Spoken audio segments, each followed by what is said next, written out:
Hello student, कैसे हैं आप सभी लोग। आई होप आप बहुत अच्छे होंगे। चलिए फिर आज का हम अपना मोटिवेशन स्टार्ट करते हैं कि हम कैसे पढ़ाई करें, कैसे पढ़ाई में मन लगाएं। तो आपके मन में सभी के यही क्वेश्चन आता है और आप लोग सोचते हो, फिर सोचना ही होता है सभी का, हम सोचते ही हैं। एक टाइम पे आप हम भी स्टूडेंट रह चुके हैं और हमने भी यही यही सोचते थे कि हम क्या करें। एंड टाइम पे आके हमें ये लगता था, अरे अब कहीं पता नहीं क्या होगा, पेपर कैसा आएगा, पता नहीं हम क्या पढ़ें क्या ना पढ़ें, कितना पढ़ना चाहिए और कितना नहीं पढ़ना चाहिए। तो मैं एक छोटा सा वाक्य बोलता हूँ आपके लिए कि आप जो है सिर्फ और सिर्फ अपनी स्टडी में फोकस कीजिए और आपको कुछ नहीं करना है। आपको सिर्फ और सिर्फ अपनी पढ़ाई पे फोकस करना है, कर्म करना है। फल की इच्छा मत रखो, कर्म करो। अगर कर्म करोगे तो ऊपर वाला फल आपको अपने आप ही दे देगा। एक आपको मैं छोटा सा किस्सा बता। तो किस्सा ये है कि एक बार क्या होता है कि एक किसान होता है, वो अपने खेत में खेती करता होता है और भी सब किसान खेती करते होते हैं। तो क्या होता है कि खेती 5 साल तक लगातार बारिश ही नहीं होती है। अब वहाँ जब बारिश नहीं हो रही है तो भाई सूखा पड़ जाता है, अकाल पड़ जाता है, कोई खेती करता ही नहीं है। क्योंकि खेती करेंगे तो पता है बारिश होगी नहीं, लगातार 5 साल बारिश नहीं हुई तो अगली साल भी बारिश नहीं होगी भाई। यही सबके दिमाग में चल रहा था। तो क्या होता है, एक किसान उसमें से ऐसा था जो लगातार कंसिस्टेंसी में खेती करता जा रहा था, करता जा रहा था। तब क्या होता है कि सभी लोग प्रेयर कर रहे होते हैं कि भाई 5 साल बारिश नहीं हुई है तो हम ईश्वर से या ऊपर वाले से प्रेयर करेंगे, तो प्रेयर करने से बारिश हो सकती। तो क्या होता है, एक किसान उसमें से ऐसा होता है। अब सभी किसान परेशान होते हैं, भाई बारिश उस साल भी नहीं हुई तो अब अगले सालों का इंतजार करते होते हैं कि भाई बारिश अब तो होगी नहीं। तो सब ने अपना अपना काम छोड़ दिया, कोई काम नहीं कर रहा है वहाँ कि भाई अब तो बारिश होनी नहीं है। तो उसके बाद में एक किसान उनमें से ऐसा होता है जो लगातार कंसिस्टेंसी में अपना काम कर रहा होता है। अब वो ऐसा काम कर रहा होता है तो वहाँ पर एक किसान जाके उस किसान से पूछता है कि ये बताइए भाई, आप जब बारिश हो नहीं रही है और 4 साल हो गए 5 साल हो गए खेती बर्बाद होते हुए, तो आप क्यों खेती कर रहे हैं लगातार। तब वो बड़ा सरलता से उस चीज़ का आंसर देता है और कहता है, हे भाई, ये मैं खेती भूल ना जाऊं, खेती करना भूल ना जाऊं, इसीलिए मैं ये काम कर रहा हूं। तो अब ये चीज़ इसमें से हमें सीखने वाली क्या बात मिली कि भाई उस व्यक्ति ने, पूरा समाज अलग था लेकिन वो बंदा क्या कर रहा था, अपना काम लगातार पूरे मन से कर रहा था। तो उसको उसका रिजल्ट मिला ना। सभी के पास खेती नहीं थी लेकिन उसने अपनी खेती को किया, लगातार करता रहा और एक दिन जाके उसको सफलता मिल गई क्योंकि बारिश हो गई और उसकी फसल हो गई और किसी की फसल नहीं हुई। तो इसका सेंस सीधे ये है कि भाई आप लोग जो स्टूडेंट है वो किसान है, जो इकलौता किसान था। आप अपने आप को उसकी जगह रख के देखिए कि वो इकलौता किसान था जो मेहनत कर रहा था, बाकी मेहनत नहीं करते हैं।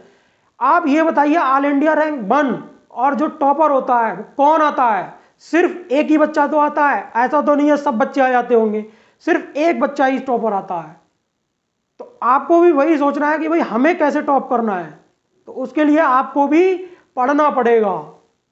पढ़ेंगे नहीं तो कैसे करेंगे आप। अभी मान लीजिए एग्जाम का कुछ पता नहीं चल रहा है, बच्चे आराम से घर में बैठे हुए हैं, पबजी मोबाइल में खेल रहे हैं। मोबाइल दे ही दिया है, पिताजी ने अपनी मेहनत कर करके और माताजी ने अपनी मेहनत कर करके आपको अच्छे अच्छे सब चीज़ें सुविधाएं प्रदान की हैं। आप उनका क्या कर रहे हैं, मिसयूज कर रहे हैं। कोई पबजी खेल रहा है, कोई व्हाट्सअप खेल रहा है। ये रियलिटी बोल रहा हूं मैं, 90% स्टूडेंट की ये रियलिटी होती है कि वो मोबाइल में क्या करते हैं, या तो पबजी में व्यस्त होते हैं या फिर इंस्टाग्राम या व्हाट्सअप। तो हमने ये नहीं करना है, हमने अपने अंदर आग पैदा करनी है। वो आग ऐसी होनी चाहिए कि वो आग तभी बुझनी चाहिए जिस दिन हम सफलता को प्राप्त कर जाएंगे। अब मैं आपको एक चीज ये बताता हूं, आप सब में से स्टूडेंट में से जो क्लास 12th में हैं वो ज्यादा से ज्यादा मैक्सिमम एज 20 ईयर्स के होंगे। कोई 22 का होगा, बाई चांस होगा एक आध, लेकिन 20 के अप्रॉक्स में सभी आ जाते हैं।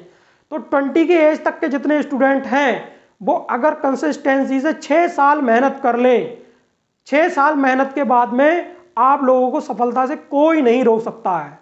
आपको सफल होने से कोई नहीं रोक पाएगा। 6 साल अगर आपने पूरी ईमानदारी के साथ और मेहनत करते रहे कंसिस्टेंसी से, तो 36 ईयर्स आपको आराम से काटने को मिल जाएंगे। 36 ईयर आपने यहां पर कितने ईयर अपने काम किया, आपने सिर्फ 6 ईयर काम किया। और 6 ईयर का परिणाम आपको फल क्या मिल रहा है? 36 ईयर तक आराम से आप ऐसो आराम से जी रहे हैं। और एक वो बंदा जिसने ये 6 ईयर तक आराम से मौज करी और आराम से सब जगह व्हाट्सअप फेसबुक यही सब इसी में लगा रहा, तो उसका क्या होगा? 26 ईयर के बाद में वो परेशान रहेगा। एक दिन में सफलता नहीं मिलती है, लेकिन एक दिन सफलता जरूर मिल जाती है। आपको मैं एक, अगर आपको ये लगता है, देखिए आप अपने माँ बाप का पैसा बर्बाद मत कीजिए। उन्होंने बहुत मेहनत से पैसा कमाया हुआ है, उन्होंने इतनी मेहनत की है। आप यकीन मानिए, आप एक बार मेरी ये वीडियो देखने के बाद में अपने माता पिता की तरफ देख लेना कि उन्होंने हमारे लिए कितना स्ट्रगल किया है, क्या क्या करते हैं। आपके पिताजी के पास में एंड्रॉयड फ़ोन नहीं होगा, लेकिन आपको एंड्रॉयड फ़ोन दिलवा के देते हैं। कहीं से कुछ भी करते हैं, मेहनत करते हैं, कहीं से मजदूरी करते हैं, लेकिन आपको एंड्रॉयड फ़ोन ला के देते हैं कि मेरे बच्चे की पढ़ाई खराब ना हो जाए। तो हम क्यों नहीं देते उनको 100% आउटपुट? ये हमारी जिम्मेदारी बनती है कि हमको उनको 100% आउटपुट देना चाहिए, 100% अपना देना चाहिए। भले को रिजल्ट हमारा कुछ भी रहे, लेकिन अपनी तरफ से हमें मेहनत करनी चाहिए, और जो मेहनत करेगा उसका आउटपुट आएगा। तो आपके लिए मैंने एक पोयम राइट की है कि जिसका शीर्षक है उठ खड़ा हो मत हो परेशान। ठीक है, तो एक बार देख लेना उस सपने संजोई माँ को, तुझको रोना आएगा। एक बार देख लेना उस सपने संजोई माँ को, तुझको रोना आएगा। उठ खड़ा हो मत हो परेशान, उठ खड़ा हो मत हो परेशान, वो मुकाम भी आएगा। संसार भी तेरे समक्ष, संसार भी तेरे समक्ष नतमस्तक हो जाएगा। अगर नहीं हारेगा हौसला तो जो ठाना है वो कर पाएगा। अगर नहीं हारा है हौसला तो जो ठाना है वो कर पाएगा। बहुत मिलेंगे तुझे ये कहने वाले, बहुत मिलेंगे तुझे ये कहने वाले कि तुमसे ना हो पाएगा। फिर देख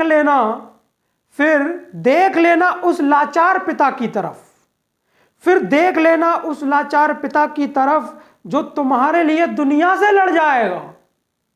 फिर देख लेना उस लाचार पिता की तरफ जो तुम्हारे लिए दुनिया से लड़ जाएगा।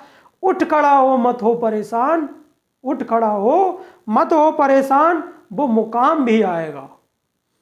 अगर हार गया छेनी और हथौड़ी की चोट से, अगर हार गया छेनी और हथौड़ी की चोट से तो मूर्ति कैसे बन पाएगा। अगर हार गया छेनी हथौड़ी की चोट से तो मूर्ति कैसे बन पाएगा। अब यहां ध्यान देंगे, छेनी हथौड़ी का मतलब है हमारी जो पढ़ाई है, उससे मतलब है। हमें क्या लगता है ना, पढ़ाई एक बोझ है, वजन लगती है हमें। तो जो आपने देखा होगा, जो मूर्तिकार शिल्पकार होते हैं ना, वो एक पत्थर डालाते हैं जिसकी कोई शेप एंड साइज कुछ नहीं होता, ऐसी बेकार सा होता है। उसको वो मेहनत करके उसके ऊपर उसको तराशता है, उस पर इतनी छेनी हथौड़ी बरसाता है कि वो एक दिन जाके उसका इतना सुंदर आकार बना देता है उस पत्थर का, जो कभी दिखने में बिल्कुल बदसूरत था। तो आप जो हैं वो पत्थर हैं और छेनी हथौड़ी क्या है? ये पढ़ाई है। तो आपको क्या लग रहा है, ये पढ़ाई हम पे पड़ रही है तो ये हमें बहुत चोट पहुंचा रही है, दर्द कर रही है। अब आपका टाइम सब इसी में निकल रहा है, व्हाट्सएप में, इन चीज़ों में। तो इनसे बाहर निकलिए और फोकस कीजिए। तो आगे की लाइन जो है वो मैं बता रहा हूं आपको। समाज हंसेगा तुझ पर, अरे समाज हंसेगा तुझ पर अगर आज हार कर बैठ जाएगा। समाज हंसेगा तुझ पर अगर आज हार कर बैठ जाएगा। उठ खड़ा हो मत हो परेशान, उठ खड़ा हो मत हो परेशान, वो मुकाम भी आएगा।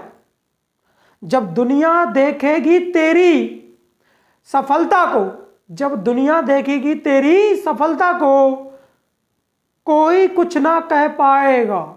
जब दुनिया देखेगी तेरी सफलता को तो कोई कुछ ना कह पाएगा।